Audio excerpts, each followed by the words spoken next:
তুমি কি জানো মেসি একটা সময় প্রায় স্পেনের হয়ে খেলা শুরু করে দিয়েছিল? ইমাজিন মেসি এই জার্সিটা না পইরা অথবা এই জার্সিটা না পইরা কোনো একটা স্পেনের রেড কালারের জার্সি পইরা আছে। তো আজকে এই জার্সিটা আনপ্যাক করবো এন্ড মেসি কেমনে আর্জেন্টিনার ন্যাশনাল টিমে ঢুকছে ওটা নিয়ে কথা বলবো।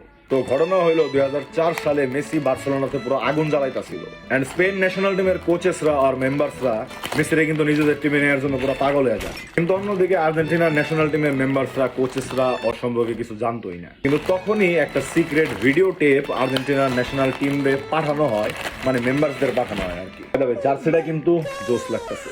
সেই ভিডিও টেপ দেখে আর্জেন্টিনার football federation literally just for Messi আর একটা ফেক ফ্রেন্ডলি ম্যাচ অর্গানাইজ করে। আর আর্জেন্টিনাতে প্রথম ওরা যখন ফ্রেন্ডলি ম্যাচের জন্য কল করা হয় ওর নামটাও লিওনেল মেসির জায়গায় লিওনেল মেকি দেয়া ছিল। লাইক ওরা এতটাও চিন্তা না ওরা। কিন্তু মেসি স্পেনের সব অফার রিজেক্ট করে আর্জেন্টিনা যাইসা করে just to play for this blue stripe. ভাই তোমরা যারা আর্জেন্টিনার সাপোর্টার আছো তোমরা কিন্তু জিতছো ভাই, জার্সিটা কিন্তু আসলেই অনেক জোস। সেদিন ওর নামের বানান ভুল হইলেও ওর মন কিন্তু একদমই ঠিক জায়গায় ছিল এন্ড সেই কারণে আজকে ওদের জার্সিতে 3টা স্টার। এবার 4টা হইতে পারে, কে জানে। তো মেসি যদি স্পেনের হয়ে খেলতো তাহলে কি ওর ক্যারিয়ার আরো ভালো হইতো? তোমার কি মনে হয়?